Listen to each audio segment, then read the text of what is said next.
네, 다 같이 출애굽기 1장 11절 말씀을 찾아주시기 바랍니다.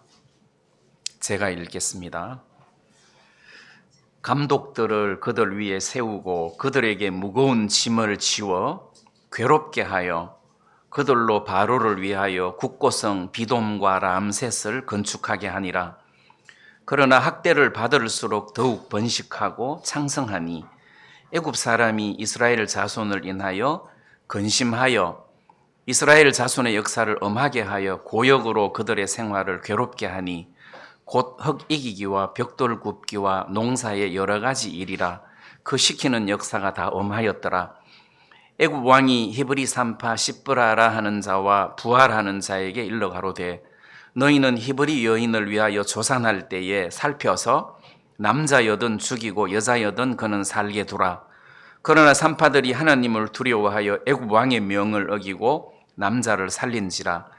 애굽 왕이 산파를 불러서 그들에게 이르되 너희가 어찌 이같이 하여 남자를 살렸느냐. 산파가 바로에게 대답하되 히브리 여인은 애굽 여인과 같지 아니하고 건장하여 산파가 그들에게 이르기 전에 해산하였더이다 하매 하나님이 그 산파들에게 은혜를 베푸시니라. 백성은 생육이 번성하고 심히 강대하며 산파는 하나님을 경외하였으므로 하나님이 그들의 집을 왕성케 하신지라. 여기 21절 말씀까지만 읽겠습니다. 먼저 11절 말씀부터 제가 읽어드렸는데 이 11절 말씀에 보면 무거운 짐이라는 단어가 나옵니다. 무거운 짐을 이스라엘 백성들에게 지웠다. 그 다음에 괴롭게 하여 이스라엘 백성들을 괴롭게 했다. 이런 단어가 나오고 그 다음 12절 앞에는 학대를 받을수록 더욱 번식하여 했으니까 학대라는 단어가 나옵니다. 지금 이스라엘 백성들이 애굽 땅에 산 지가 400년 가까이가 됐습니다. 그러니까 지금 한 장을 뒤로 넘기면 창세기 50장이 나오는데 지금 이 창세기 50장하고 출애굽기 1장 사이가 400년 가까이 지났다는 소리예요. 그래서 이 이스라엘 백성들이 애굽 땅에 400년을 있는 동안에 수많은 후손들이 번식을 했겠죠. 네, 수많은 이스라엘의 자손들이 번식을 해서 출애굽을 할 때 20세 이상 60살 이하의 남자가 60만 3,220명인가 60만 명이 일단 넘었으니까 이 이스라엘의 남자가 결혼을 했다고 치고 애가 2명이면 벌써 240만 명이에요. 그러면 300만 명 가까이 되는 이스라엘 백성들이 그 애굽에서 이스라엘 후손들이 이제 그 번식해서 살게 됐는데 그때 이 애굽의 바로 왕이 이스라엘 백성들에게 무거운 짐을 지우고 괴롭게 하고 그들을 학대를 했단 말이에요. 말하자면 애굽 사람들은 주인 노릇을 하고 이스라엘 백성들은 종 노릇을 하게 된 거예요. 그래서 요즘 우리식으로 말하면 그 3D 직업, 이런 험한 일들, 위험한 일들, 하기 힘든 일들을 전부 다 이스라엘 백성들에게 시킨 거예요. 근데 이제 그 당시에 이스라엘 백성들이 한 일들이 농사의 여러 가지 일들, 흙 이기기, 벽돌 굽기, 이런 일들을 이스라엘 백성들에게 시켜가지고 이스라엘 백성들로 하여금 굉장한 스트레스를 주고 또 고통과 괴로움을 그들에게 주었단 말이에요. 자, 그래서 하나님이 이 괴롭게 신음하는 또 고통스러워하는 이스라엘 백성들을 거기서 건져내기 위하여 모세를 준비하는 겁니다. 그래서 모세를 통해서 이스라엘 백성들을 애굽에서 건져내는 것이 이제 출애굽기잖아요. 근데 이 출애굽기를 읽다가 보면 마태복음하고 너무 비슷한 거예요.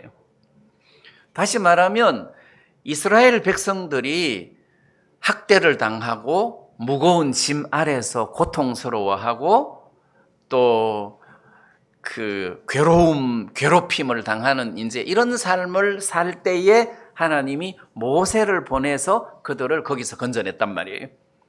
근데 이제 마태복음을 보면 이스라엘 백성들이 그 바벨론의 포로로 잡혔다가 다시 이스라엘로 돌아와 가지고 성전을 새로 짓고 그들이 하나님을 섬기면서 살았는데 그게 100년 정도도 채 못 가가지고 헬라 제국에 의해서 또 지배를 당한단 말이에요. 근데 이스라엘 백성들이 헬라 제국에 의해서 한 150년 정도 지배를 당하다가 로마 제국이 일어나면서 로마 제국에 의해서 이스라엘 백성들이 또 한 150년 정도 지배를 당하는 거예요. 그래서 이제 창세기하고 출애굽기 사이가 한 400년 정도 공백이 있다고 보고, 그 다음에 구약 성경 마지막 말라기하고 마태복음 사이가 공백이 한 400년 정도 된단 말이에요.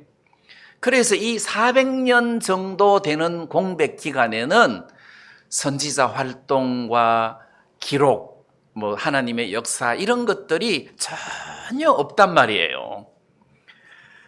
그때 이스라엘 백성들은 로마의 압제하에서 굉장한 고통스러운 삶을 살고 있었단 말입니다. 그래서 왜 그 마태복음 4장 16절에 보면 흑암에 앉은 백성이 큰 빛을 보았고 이런 말씀이 있어요. 흑암에 앉은 백성이, 물론 이제 이스라엘 백성들을 가리키지만 그 갈릴리 사람들을 이야기하지만 이스라엘 백성들도 로마의 압제하에서 자유가 없고 과도한 세금을 납부하고 또 모든 부분에 지배를 당하면서 굉장히 고통스러운 삶을 살았단 말이에요. 그래서 그 모습을 한마디로 흑암에 앉은 백성이다, 사망의 땅과 그늘에 앉은 자들이다, 이렇게 표현을 하고 있는 거예요. 이스라엘 백성들이 흑암에 앉았다, 사망의 땅에서 살고 있다. 네, 이런 이스라엘의 형편에서 하나님이 예수님을 구원자로 보내주셔가지고 이스라엘 백성들을 그 흑암에서 건져내기를 원하셨다는 겁니다. 자, 그래서 지금 이 출애굽기에 나타난 이스라엘 백성들의 모습은 오늘 이 시대의 우리의 모습이고, 그런 이스라엘을 구원하시려고 준비하시고 보낸 모세는 우리를 구원하시기 위하여 세상에 보내신 예수 그리스도의 그림자다. 자, 이렇게 설정을 하고 오늘 출애굽기 1장을 한번 같이 상고해 보겠습니다. 자, 그러면 지금 이스라엘 백성들이 무거운 짐과 괴로움 속에서 살아가고 있단 말이에요. 흙 이기기, 벽돌 굽기, 농사의 여러 가지 일들을 하면서 굉장한 그 고통, 괴로움, 이런 어떤 삶을 살고 있었는데, 그때 하나님이 모세를 보내가지고 그들을 애굽에서 건져내기를 원했다는 겁니다. 자, 여기에서 만약에 이스라엘 백성들에게 이런 괴로움이나 무거운 짐이나 고역, 고통이 없으면 모세가 나타나서 자, 애굽에서 나가자, 그리고 가나안 땅으로 들어가자, 젖과 꿀이 흐르는 가나안 땅으로 들어가자 할 때 애굽에서 나가겠습니까? 안 나간단 말이에요.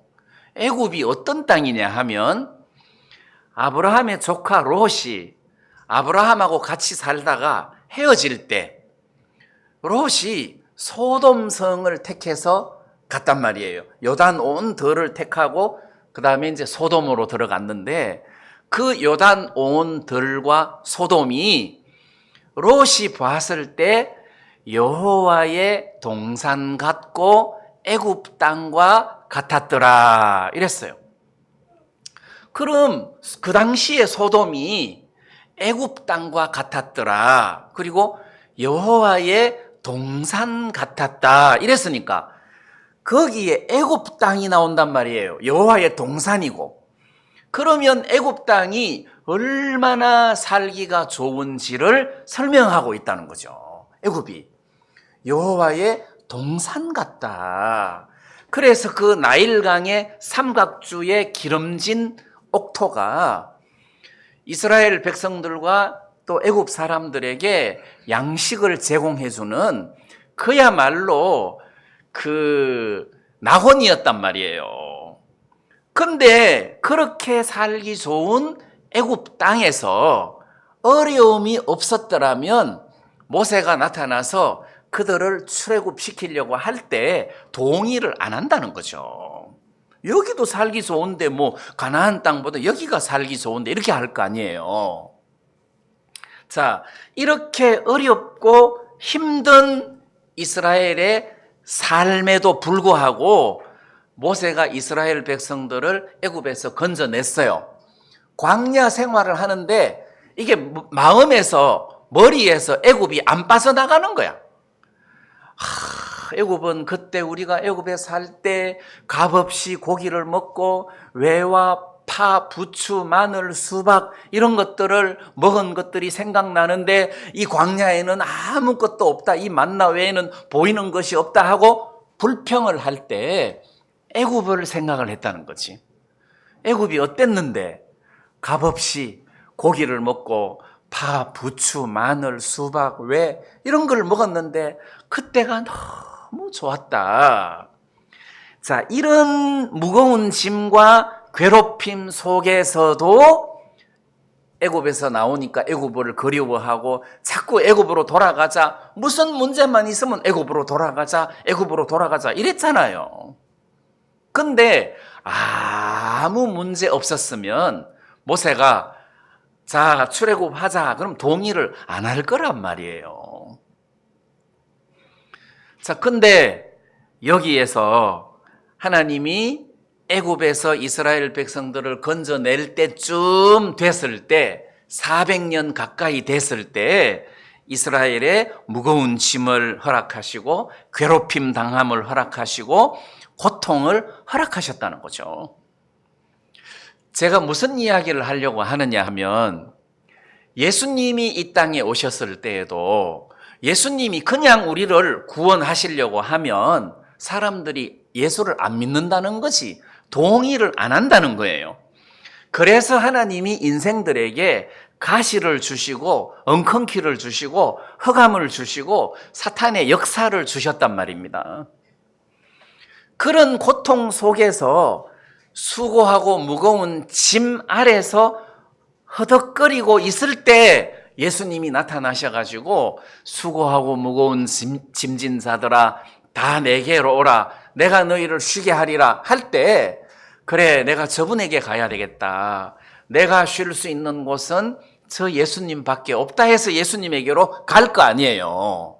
너무 살기가 편하면 구원자가 필요 없다는 거죠. 몇 년 전에 코로나가 창궐할 때 우리 형제 자매님들이 손소독제 막 너도 나도 가지고 와가지고 뒤에 테이블에 놓을 데가 없을 정도로 손소독제가 가득하고 그리고 마스크 품귀 현상이 지나고 난 다음에는 마스크가 이제 너무 많아가지고 지금도 저 뒤에 마스크가 있는데 마스크가 막 넘쳐나는 거라. 자, 이제 코로나가 어느 정도 다 진정되고 약발도 떨어지고 지금 이제 살만하니까 손소독제를 찾는 사람이 있습니까? 없습니까? 마스크 찾는 사람이 있습니까? 없습니까? 없단 말이에요. 그래서 사람이 편안하면 누가 예수를 찾겠느냐고요? 하나님이 인생들에게 예수님을 보내시기 전에 고통을 주셨다는 거지. 죄로 말미암아 수고와 슬픔과 고통과 괴로움을 주셨단 말이에요. 그러니까 초등학생들도 요즘 너무 괴롭다 이렇게 표현을 하고, 내가 지난 한 주간 너무 공고했거든 이런 표현을 한단 말이에요. 어른들이 쓰는 단어를 애들이 그렇게 쓰고 있단 말이에요. 그래서 하나님이 인생들에게 수고와 고통을 주신 것은 예수님을 주셔서 그 예수 앞으로 오게 하기 위한 목적이었다. 그러면 인생에게 찾아오는 수고와 슬픔은 좋은 겁니까? 나쁜 겁니까? 좋은 거라는 거지. 수고와 슬픔이 좋은 거란 말이에요. 저는 인간이 범죄하고 난 이후에 하나님이 땅을 저주하셔가지고 땅에서 가시와 엉겅퀴가 나게 한 거는, 이 가시, 엉겅퀴, 이게 찌르는 것, 사람을 찌르게 하는 가시가 나게 한 것이 얼마나 큰 사랑인지를 알 수 있다는 거죠. 독수리가 벼랑 끝에다가 집을 지을 때 그 둥지 만드는 재료가 가시예요. 가시를 꺾어와가지고 둥지를 만듭니다. 첫 번째 이유는 외부의 짐승들이 침범하지 못하게 하기 위한 목적이고, 그리고 두 번째는 그 가시에다가 솜털 같은 거를 집어넣어서 안을 굉장히 부드럽게 하고 거기다가 이제 알을 낳고 새끼를 까고 키운단 말이에요. 그럼 어느 정도 새끼가 크면 솜털을 다 뽑아내는 거예요. 둥지 안에 가시만 놔둬요. 왜? 이제 둥지에서 나와. 둥지가 너무 좋으면 안 나오는 거라.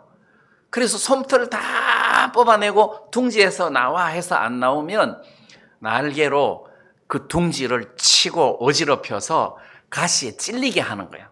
둥지에서 나오게. 그래서 둥지에서 나와가지고 나는 법을 가르친단 말이에요. 마찬가지로 하나님이 인생들에게 가시를 주신 것은 찔리잖아요. 아프잖아요. 그래서 주님을 찾게 하려고 가시를 준 거라는 거죠. 그래서 이 출애굽기의 모습이 애굽에서 나오는, 그리고 구원하는 모세 역할과 세상에서 나오는 구원하는 예수님의 역할이 비슷하다는 거지. 그래서 모세는 결국 예수님의 그림자고 애굽은 결국 세상의 그림자다 해서 이 이스라엘 백성들이 애굽에서 나오는 과정을 잘 읽어보면 내가 세상에서 구원을 받고 예수 안으로 들어간 것하고 비슷하다는 거죠. 그러니까 김동성의 출애굽기가 있다는 거지. 예, 성경에 출애굽기가 있듯이 여러분들의 출애굽기가 있단 말이에요. 근데 여러분들이나 나의 출애굽기에 출애굽, 출세상을 하기 전에 우리는 수고스럽고 고통스럽고 무거운 짐 아래서 허덕이면서 살았다는 겁니다. 한 번은 어떤 모친을 만나가지고 신앙 상담을 하는데 처음 만났어요. 그래서 할머니 연세가 어떻게 되십니까? 80입니다. 그러길래 제가 아유 80년 동안 정말 수고스럽게 슬프게 사셨네요 하니까 눈을 번쩍 뜨면서 제 인생을 어찌 그리 아십니까? 이러더라고. 그럼 내가 무슨 점쟁이라서 아는 게 아니고 성경에 인생의 연수가 70이요 강건하면 80이라도 연수의 자랑은 수고와 슬픔뿐이라 이랬거든요. 그 오래 살았다는 것은 그만큼 수고를 많이 겪었고 슬픔을 많이 겪었다는 소리예요. 대통령이 되면은 편안합니까? 아니죠. 그럼 국회의원이 되면 편안하겠습니까? 아니죠.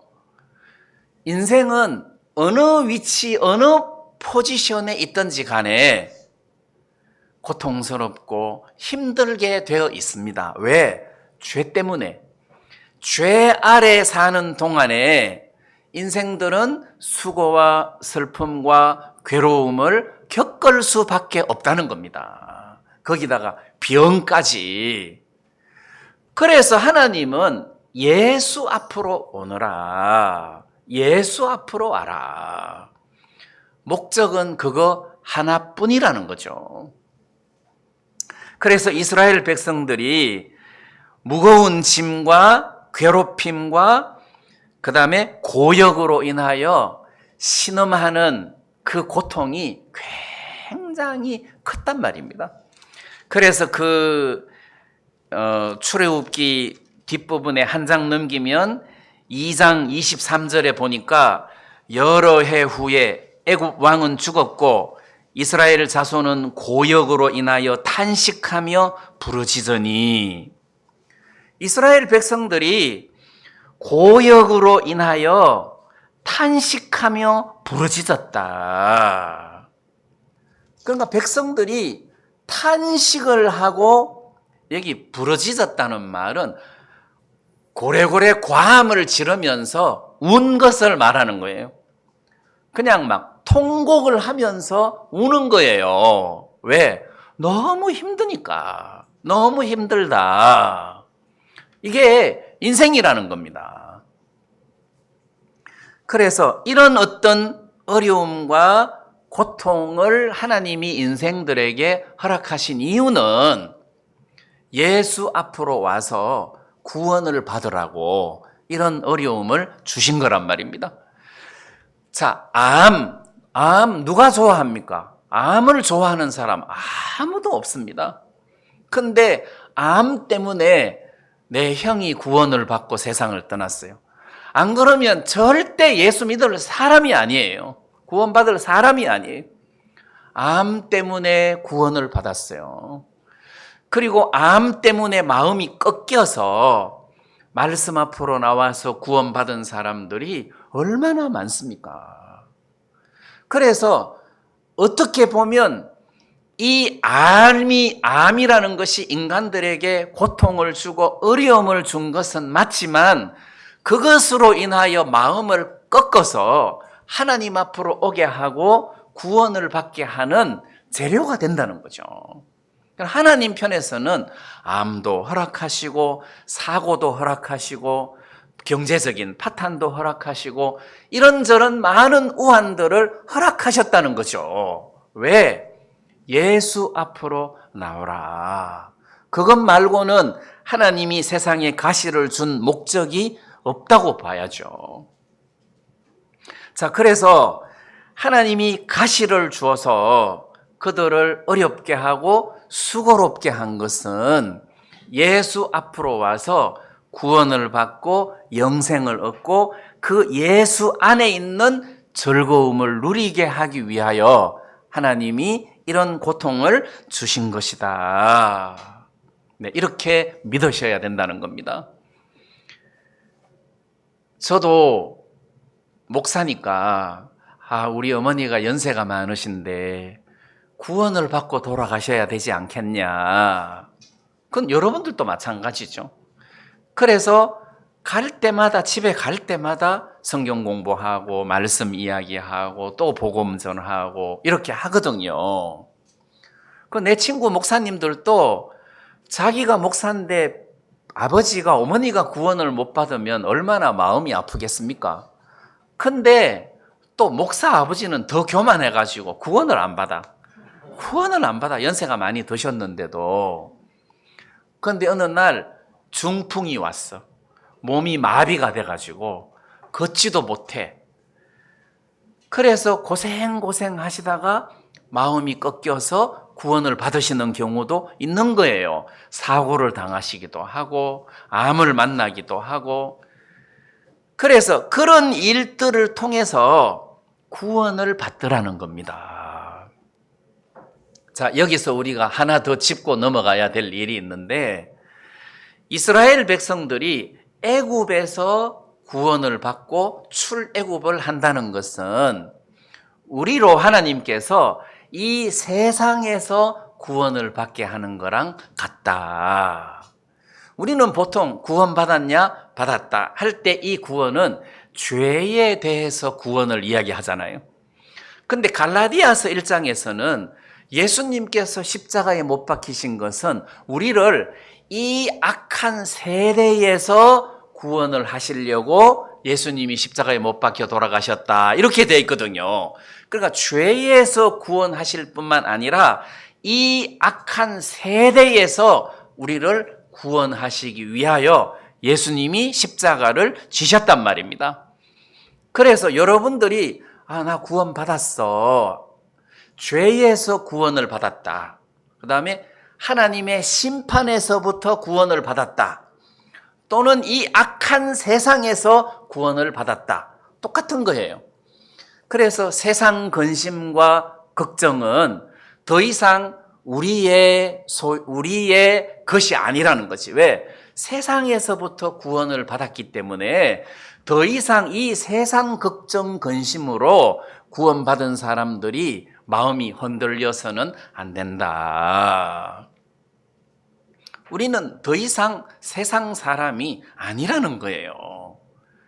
말씀에도 그렇게 되어 있단 말입니다. 말씀에도 그렇게 되어 있지만 제가 자주 말씀드렸던 것처럼 문산 할매 점쟁이도 나를 점치더니 아이고 당신 손자는 내 영역 안에 없습니다. 내 영역을 벗어나서 더 큰 영역으로 갔으니 걱정하지 마세요. 그랬다 했잖아요. 그 사람 말을 믿는 것이 아니라 말씀에도 예수님께서 우리를 구원하셔가지고 사랑의 아들의 나라로 옮기셨다. 사랑의 나라로 옮기셨다.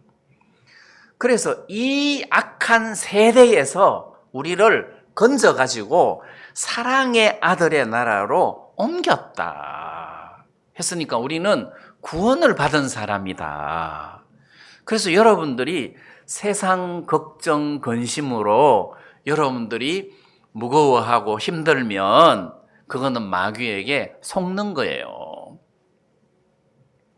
제가 옛날에 그 허준이라는 드라마가 나왔을 때 그거를 재밌어갖고 계속 봤어요.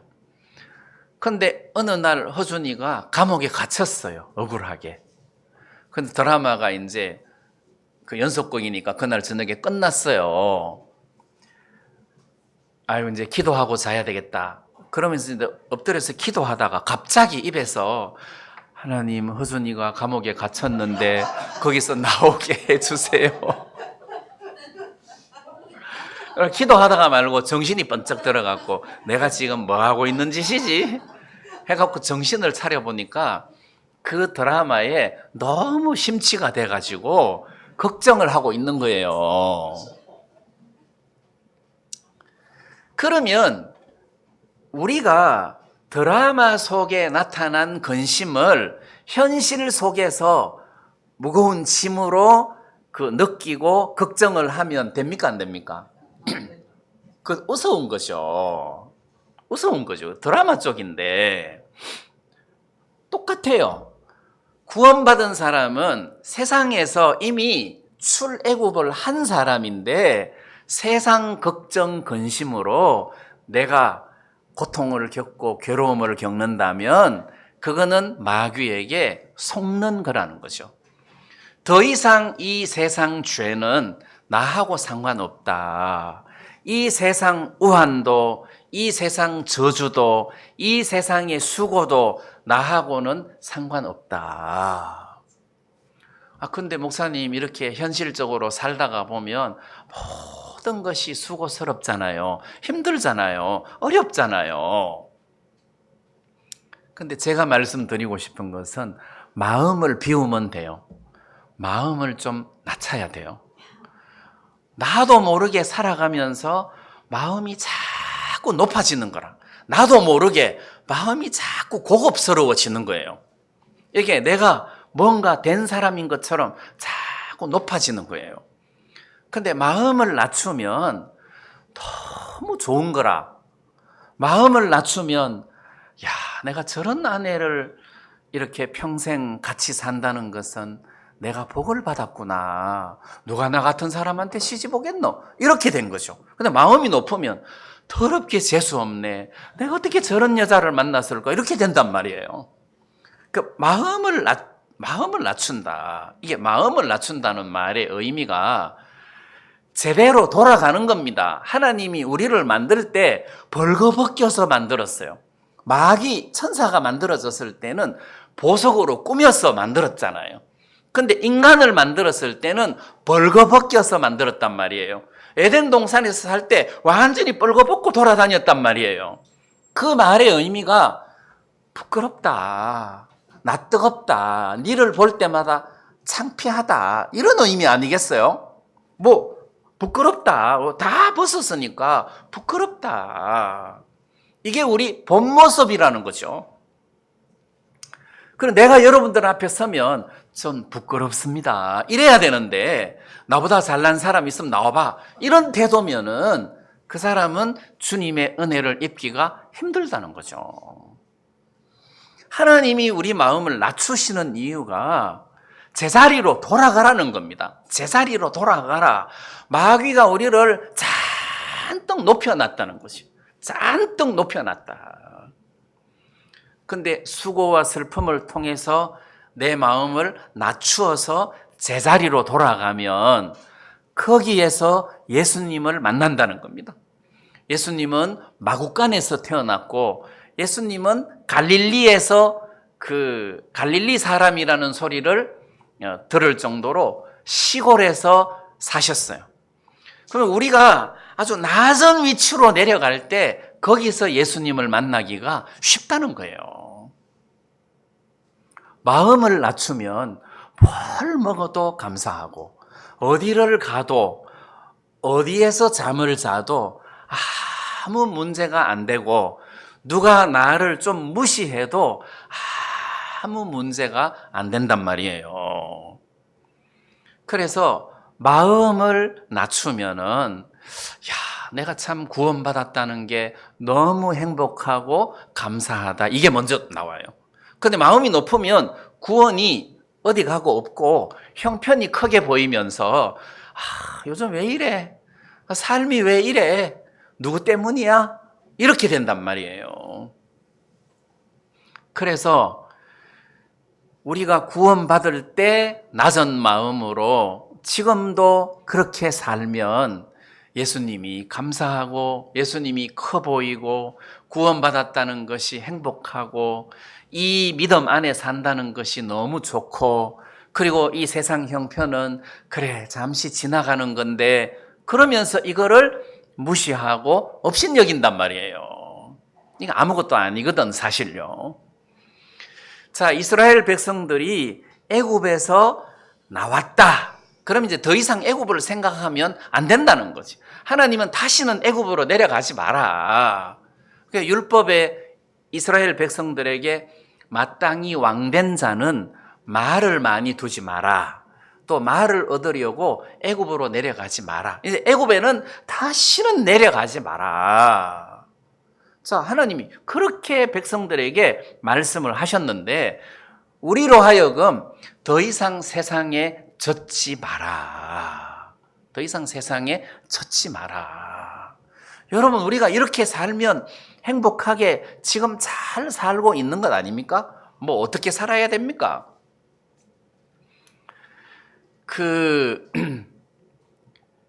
우리가 그 세상에서 어떤 욕심, 욕망을 부리면 한도 끝도 없습니다. 우리의 욕심은 영적인 것에다가 두는 것이 맞다. 그래서 마음이 꺾이면은, 마음을 낮추면은 그게 보인다는 거죠. 내가 구원받았다는 게 너무 좋다. 내가 이렇게 교회 안에서 말씀과 더불어 사는 것이 너무 좋다. 근데 이런 마음이 든다는 겁니다. 그래서 이 출애굽기에 하나님이 모세를 통해서 이스라엘 백성들을 애굽에서 건진 것은 우리를 세상에서 건진 거다 해서 우리가 더 이상 세상 사람이 아니다, 이렇게 믿고 여겨야 된다는 거죠. 왜 불교에서 스님들은 그 속세를 떠나서 산에 가서 뭐 암자 하나 지어놓고 거기서 기거를 하는데, 몸이 떠나야 되는 게 아니라 기독교에서는 몸은 어디 있든지 간에 상관없어. 마음이 떠나야 된다는 거죠. 마음이. 그래서 가장 이상적인 그 모형이 세상과 나는 간 곳이 없고 구속한 주만 보이도다. 이게 이제 진짜 아주 이상적인 그리스도인의 모습이라는 거죠. 그러니까 세상과 나는 나도 없어. 뭐 잘난 나도 없고 못난 나도 없고 세상도 없고 예수님만 보인다는 거죠. 저분만 있으면 되니까. 왜? 어린아이는 돈이 없어도 엄마만 있으면 되잖아요. 뭐 4살, 5살 먹은 내가 돈이 뭐가 필요합니까? 무슨 뭐 집이 뭐가 필요합니까? 엄마만 있으면 되지. 그렇듯이 구속한 주만 보이도다. 이게 가장 이상적인 성도의 모습이다. 여러분들이 너무 이렇게 마음을 높여서 욕심을 부리다가 보면 예수님이 안 보인다는 거죠. 마음을 낮추고 세상에서 우리를 구원하신 그 예수님을 믿으시기 바랍니다. 그 다음에 이제 제가 좀 말씀드리고 싶은 것은 16절 말씀에 보면 너희는 히브리 여인을 위하여 조산할 때 살펴서 남자여든 죽이고 여자여든 그는 살게 두라. 자, 이 애굽 왕이 이스라엘을 괴롭힐 때 이스라엘 백성들의 번식이 너무 강하고 그 다음에 사람들이 많고 하니까 이게 다스리기가 힘들어지잖아요. 이 이스라엘을 좀 약하게 해야 되겠다. 그러려면 지금부터 남자가 태어나면 남자는 싹 다 죽이고 여자만 딱 살려놓으면 이 이스라엘의 그 힘이 약해지고 그 다음 사람들은 뭐 계속 불어날 수 있으니까 일을 시켜 먹으면 되겠다 해서 남자를 죽이려고 마음을 먹었어요. 근데 이제 막 생으로 죽이려고 하니까 이 정치적으로도 너무 비난이 많을 것 같으니까 산파를 시켜가지고 이스라엘 여자가 자식을 낳을 때 남자면은 자식을 낳을 때 그때 바로 죽여버려라. 이게 아이고 낳고 보니까 죽었네 이렇게 이제 뒤집어 씌우는 거죠. 죽이면서 아이고 꺼내놓고 보니까 애가 죽었네 이렇게 하라는 거지. 자, 근데 이 산파들이 그렇게 못한 거예요. 이 아이를 죽이려고 하니까 하나님이 너무 두려워가지고 그렇게 못한 거예요. 근데 여기서 이제 첫 번째 바로 왕, 애굽 왕이 이게 남자를 죽이려고 하는 요 어떤 술수가 이거는 바로 왕의 마음이 아니고 마귀 마음이다. 이런 생각이 든단 말이에요. 그 예수님이 태어났을 때 헤롯 왕이 베들레헴에 있는 2살 이하의 사내 아이를 모두 죽여라 이랬어요.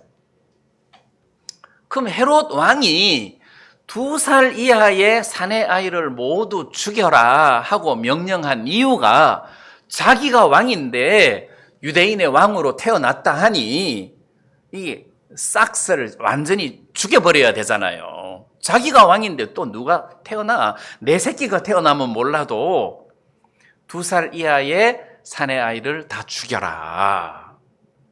그러면 헤롯의 욕망을 통해서 만약에 2살 이하의 예수님이 포함되는데 예수님이 죽으면 하나님의 뜻이 완전히 수포로 돌아가고 구원자가 죽었으니 우리를 구원할 수가 없단 말이에요.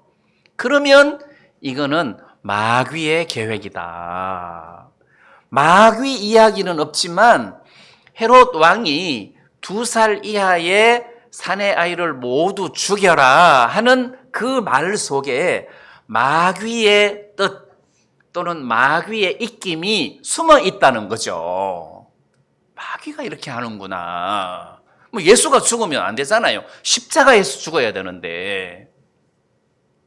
마찬가지로 바로 왕이 이스라엘의 남자아이를 죽여라 할 때 겉으로 볼 때는 바로 왕이지만 그 이면을 보면 마귀가 작용을 한다는 겁니다. 왜? 창세기에 뱀이 하와에게 선악과를 따먹어라, 그럼 네 눈이 밝아질 거다 할 때 표면적으로는 뱀이지만 실제로는 마귀가 뱀을 통해서 말한 거잖아요. 마찬가지예요. 이 바로 왕이 사내 아이를 죽여라 할 때에 바로 왕보다도 그 이면에 숨어 있는 마귀를 우리가 볼 수 있는 눈을 가져야 된다는 거죠. 자, 무슨 이야기를 하려고 하느냐 하면, 우리가 이 세상에 살 때 이런 어렵고 힘든 그 수고와 슬픔 속에서 이 세상을 살아갈 때 마귀가 작용을 한다는 겁니다. 마귀가 우리 마음을 높여서 예수를 믿고 구원을 받지 못하게 하고, 마귀가 우리들에게 이런저런 모습으로 작용을 한다는 거예요. 그래서 에베소서 2장에 보면은 너희의 허물과 죄로 죽었던 너희를 살리셨도다. 너희가 전에는 이 세상 풍속을 쫓고 공중의 권세 잡은 자를 따랐으니 곧 지금 불순종의 아들들 가운데서 역사하는 영이라, 이렇게 돼 있잖아요. 그래서 너희가 전에는 이 세상 풍속을 쫓고 공중의 권세 잡은 자를 따랐으니, 마귀죠. 공중의 권세 잡은 자. 우리가 구원을 받기 전에는 마귀를 따라다녔다, 이렇게 설명을 하고 있단 말이에요. 나는 마귀 따라 산 적 없어, 나는 내 소신껏 살았어, 이런 사람은 왕마귀를 따른 거예요. 진짜 우리는 말씀대로 이 세상의 신을 따라다니면서 살았다. 세상 신이 우리를 끌었단 말이에요. 그리고 고린도후서 4장 4절에도 이 세상 신이 믿지 않는 자들의 마음을 혼미케 하여 영광의 복음의 광채가 비치지 못하게 함이니라, 이랬잖아요.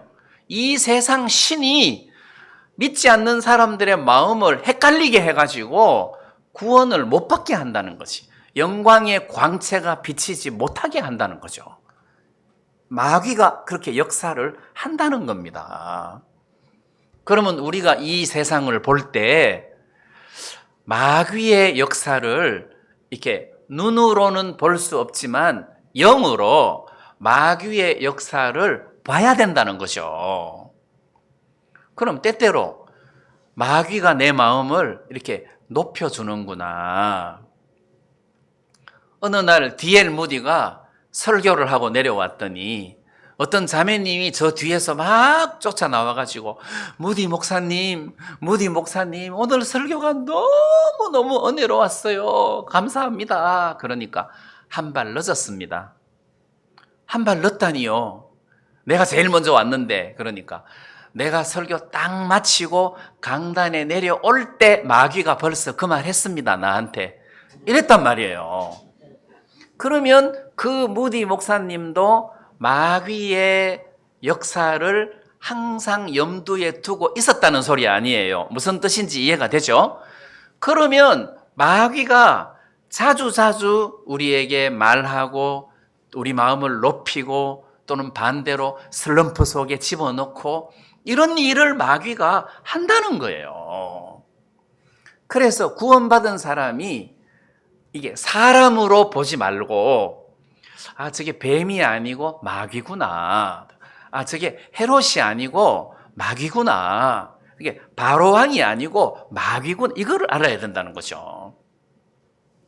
유대 왕의 역사 중에 여호사밧이라는 왕이 있었는데, 여호사밧이 아합 왕하고 사돈 관계를 맺으면서 여호사밧의 아들 여호람이 이 아합의 딸 아달랴하고 결혼을 했어요. 그 다음에 이제 이 여호람이라는 그 왕이 죽고 그 아들 아하시아가 왕이 됐는데, 이 아들 왕이, 아하시아 왕이 예후에 의해서, 쿠데타에 의해서 이스라엘 쿠데타를 당하는 가운데 이 아하시아가 죽었어요. 그러면 이제 그 아들이 왕이 돼야 되는데, 이 할머니가 아달랴가 이 손자들을 싹 다 죽여버린 거예요. 아시아의 아들들을 싹 다 죽였어요. 근데 그때 고모가 이제 이 여호아스의 그 고모가 그 죽인 왕자들 중에 고모가 이 요아스라는 아들을 훔쳐가지고 숨겼어요. 침실 밑에 숨겼어요. 그래가지고 그 대가 이어졌단 말이에요. 근데 만약에 이 요아스라는 아들까지 만약에 죽었으면 그러면 다윗의 후손의 대가 끊기는 거라. 그러면 마태복음에서 예수가 등장할 수가 없어요. 대가 끊기니까.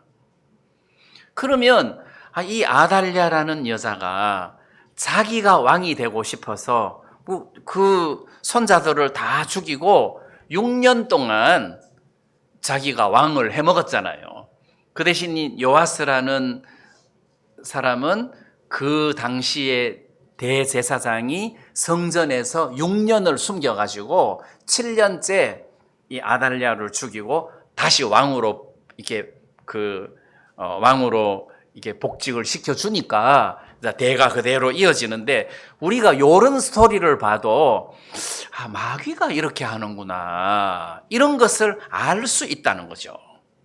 그래서 우리가 세상을 살아가는 동안에 마귀가 나를 이렇게 시험을 하고 또는 마음을 높이고 또는 예수님이 안 보이고 형편만 보게 하고 세상만 보게 하는구나 해서 그 마귀의 역사를 우리가 눈여겨볼 필요가 있습니다.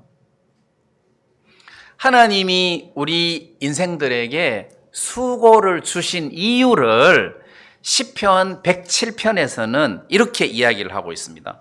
시편 107편 12절에 보면 그러므로 수고로 저희 마음을 낮추셨으니 저희가 엎드러져도 돕는 자가 없었도다.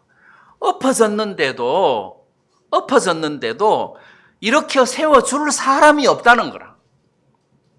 자, 얼마나 처참합니까? 내가 이렇게 어렵고 힘든데 나를 도와줄 사람이 아무도 없는 거라. 그럼 내가 엎어졌으면 내 아내라도 나를 이렇게 세워줘야 되는데 없다는 소리예요. 그래서 돕는 자가 없었도다. 자, 이렇게 수고로 저희 마음을 낮추셨으니 이랬어요. 수고로 저희 마음을 낮추셨으니. 자, 마음을 낮추어서 하나님을 찾고 부르짖게 한다는 거죠. 그래서 13절 끝에 보니까 부르짖음의 그 고통에서 구원하시되 이렇게 돼 있단 말이에요. 그래서 하나님을 찾게 하려고 우리를 어렵게 하는데 그 어려움 중에서 우리가 마음을 낮추어서 주님을 찾는 것이 하나님의 뜻이다. 그래서 만약에 여러분들에게 어려움이 찾아왔다. 그럼 여러분들이 바짝 마음을 낮추어요. 바짝 마음을 낮추어서 그렇지 나 아무것도 아닌데 그래 뭐 이렇게 사는 것만 해도 감사하지 해서 마음을 다 낮추면 다 지나가요. 환난이 다 지나가요. 그리고 하나님과 더불어 감사하고 동행하는 삶을 이렇게 그렇게 살면서 시간을 지내다가 보면 이게 환난들이 다 지나간단 말이에요. 그래서 마음을 낮추는 기회로 삼았으면 좋겠다. 왜? 수고를 주시는 이유가 우리 마음 낮추게 하기 위함이기 때문에 그렇다는 거죠. 그럼 내가 마음이 낮으면은 누가 나보고 한마디 해도 아이고 그래 뭐 내가 저런 소리 들어도 싸지 하고 넘어가지. 마음이 높은 사람은 뭐? 하고 탁 튀어 올라온 용수철처럼 탁 튀어 오른단 말이에요. 자, 그런 면에서 우리가 사단이 어떻게 우리 가운데 역사를 해서 하나님 은혜에서 멀어지게 하는가, 네, 이런 것도 우리가 영적으로 볼 필요가 있다. 네, 이렇게 말씀드리고 싶습니다. 이제 마지막으로 17절에 보니까 그러나 산파들이 하나님을 두려워하여 애굽 왕의 명을 어기고 남자를 살린지라. 나는 이 대목을 보면 진짜 이해가 안 가요.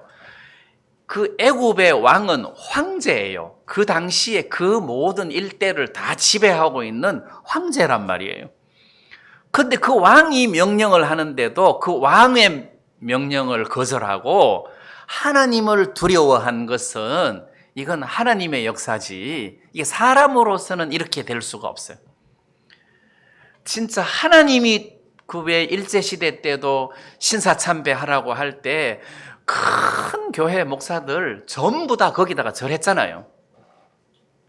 절 안 하고 감옥에 들어간 사람은 거의 몇 명 없어요. 다 절을 했단 말입니다. 왜? 감옥에 집어넣고 죽인다 하니까 다 그냥 타협을 한 거죠.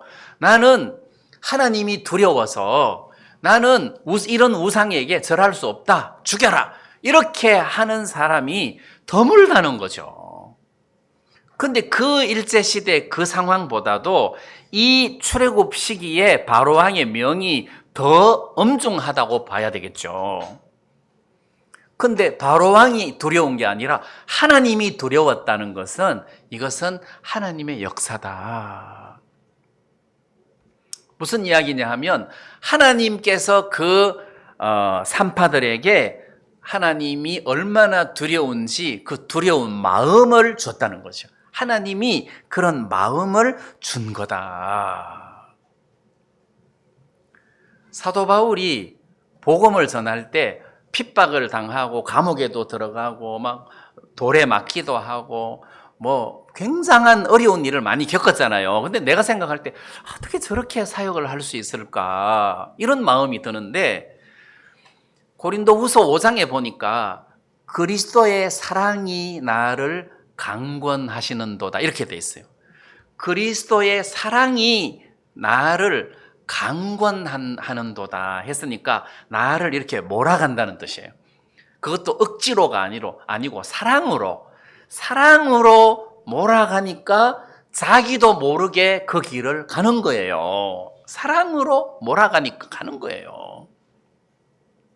왜 내가 배가 불러서 먹기가 싫은데 누가 막 먹어봐요. 굉장히 맛있어요. 막 이렇게 이제 해도 왜 배가 부르면은 별로 이제 손이 안 가잖아요. 근데 아주 내가 연애를 하는데 사랑하는 애인이 뭘 갖고 와가지고 김동성 씨 한번 먹어봐. 내가 네 주려고 이렇게 사왔어. 그러면 내가 아무리 배가 불러도 먹겠어요? 안 먹겠어요? 그죠? 그렇지만 나 배불러서 안 먹어. 그렇게 안 한단 말이에요. 그렇듯이 사도 바울은 그리스도의 사랑이 나를 강권하니까 그렇게 기쁨으로 할 수밖에 없었다는 거죠. 맞아도 감옥에 들어가도 기쁨으로 그렇게 살 수밖에 없다. 그러니까 이제 좀 속된 말로 말하면 바울이 지정신이 아니다 이 말 아니에요. 자기 정신이 아니다. 하나님의 성령에 의해서 그를 감동시켜서 그 일을 하게 한 거다 이 말이란 말이에요. 그럼 이제 신앙생활 하는 것도 마찬가지예요. 십부라와 부하라는 산파에게 하나님이 하나님을 두려워하는 마음을 주었듯이 하나님이 우리 마음에도 하나님을 사랑하는 마음을 주어서 그리스도의 사랑으로 우리를 강권하시면 우리가 교회도 오고 봉사도 하고 성경도 읽고 전도도 하고 이런 일을 할 수 있다는 거예요. 그래서 그리스도의 영이 우리 속에서 이런 일을 하실 때 우리는 이 일을 감당할 수가 있다는 겁니다. 그래서 하나님이 내게 이런 마음을 주셨구나. 하나님이 이런 마음을 주셔서 이런 일들을 감당하게 하셨구나. 왜 옛날에 저는 달라스 프레몬스의 간증을 한번 읽어본 적이 있었는데 권투 선수로 막 개망나니처럼 군대 생활을 하다가 어느 날 구원을 받았어요. 구원을 받고 난 다음에 오는 금요일, 목요일인가 오는 목요일 날 2시부터 내 사무실에서 성경 공부한다 하니까 갑자기 구원을 받고 술 끊고 변하고 이러니까 사람들이 그걸 믿지를 못하고 다 비웃고 막 무시하고 이랬단 말이에요. 첫 성경 공부 때 아무도 안 오고 술 취한 군인 하나가 와가지고 프레몬스를 조롱하면서 뭐 네가 성경 공부한다고 그러면서 얼굴에 가래침을 뱉고 가잖아요. 권투 선수라 한 주먹이면 턱이 날아갈 텐데 구원받고 난 다음에 내가 옛날에 저렇게 했지 그러고 그냥 잘 가라 그러고 자기는 침 닦고 돌아왔는데 그게 다들 감동이 돼갖고 그 다음부터는 성경 공부에 사람들이 참석하기 시작했다잖아요. 그 성질에 가래침이 얼굴에 묻었는데도 그걸 손수건으로 닦아내고 그거를 참고 그 사람을 이렇게 안내해주고 하는 그런 것이 그리스도의 사랑이 그 프레몬스의 마음을 이렇게 감동시킨 거다, 강권하신 거다 해서 하나님의 사랑이 여러분들 마음을 이렇게 감동시켜서 교회 안에서 어떤 일을 할 때 너무너무 쉽게 그 일을 할 수 있다는 거예요. 그래서 우리가 사단의 역사도 눈여겨볼 필요가 있고 하나님의 역사도 눈여겨볼 필요가 있다. 눈에 안 보이지만 하나님이 이렇게 하시는구나. 마귀가 이렇게 하시는구나. 이런 거를 마귀가 이렇게 하는구나. 이런 것을 여러분들이 이렇게 영적인 눈으로 보고 생각을 하고 결론을 내려야 할 줄 압니다. 그러면 우리 삶이 훨씬 더 은혜롭고 표면적인 사람을 원망하는 것이 아니라 마귀나 하나님의 역사를 볼 수 있는 그런 시야를 가진 사람은 형편에 쉽게 이렇게 화가 나거나 막 흔들리거나 이렇게 하지 않는다는 겁니다. 그래서 우리가 이 출애굽기 말씀을 이렇게 읽다가 보니까 하나님도 이렇게 역사하시고 마귀도 이렇게 역사하고 또 하나님이 우리들에게 이런 고통을 주신 것도 어떤 선한 목적이 있어서 하나님이 이렇게 하신 거구나 하는 그런 결론을 여기서 얻을 수가 있다는 겁니다. 네, 이런 말씀들이 삶 속에서 여러분들에게 교훈이 되고 지혜가 되어서 하나님의 은혜를 많이 입는 그런 또 한 주간이 되었으면 좋겠습니다. 네, 오늘 말씀 여기까지 드리겠습니다.